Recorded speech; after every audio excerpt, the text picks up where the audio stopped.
دابا انا غادي في الطريق اش كنلقى؟ الناس بداو كيشريو في الحلوى وتيكادو فيها، وهادو اللي كيشريو الشماع وهادو اللي كيوجدو. لقيت فيهم والو انا. بغيت نسولكم، هادو باش غادي يحتفلوا؟ لا راه غياكلوا غير الحلوى، ياكلوا الحلوى ويديروا شميعه ويبقاو سهرانين شويه في الليل ويضحكوا وينشطوا، ما يديروا والو، ما يديروا والو. وبمناسبة اش؟ لا راه ما حيتاش دابا كاين راس العام وكنحتفلوا غيدخل عام جديد.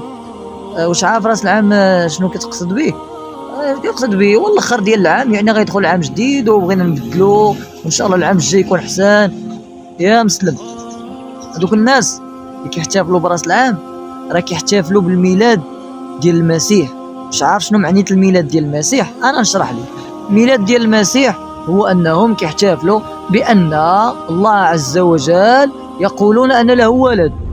واش انت غادي تحتفل بالميلاد ديال المسيح؟ وزياده على هذا كينقصوا شي وحدين دابا تيقول لك لا حقا ومن باب التسامح والاخوه وداك الشيء والتعاون.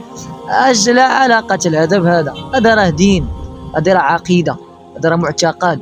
الا كنتي انت كتامن بالله تعالى راه ما عندكش العقيده الا كنتي كتقول ان لله ولد. واسمع شنو قال الله تعالى ودخل لعقلك مزيان باش ما تلف ما تدور، لان هادشي كتقول انت دابا راه ماشي سهل.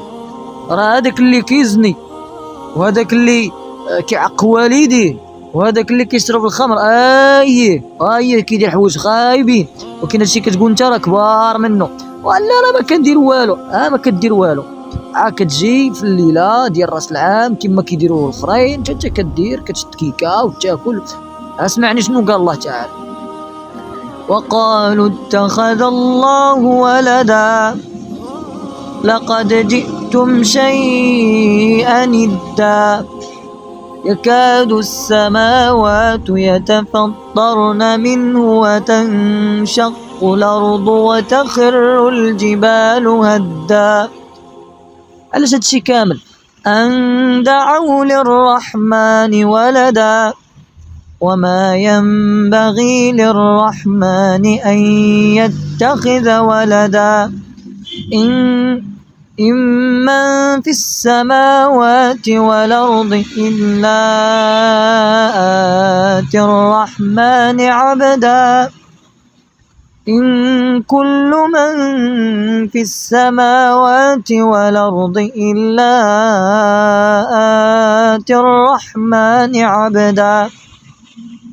لقد أحصاهم وعدهم عدا وكلهم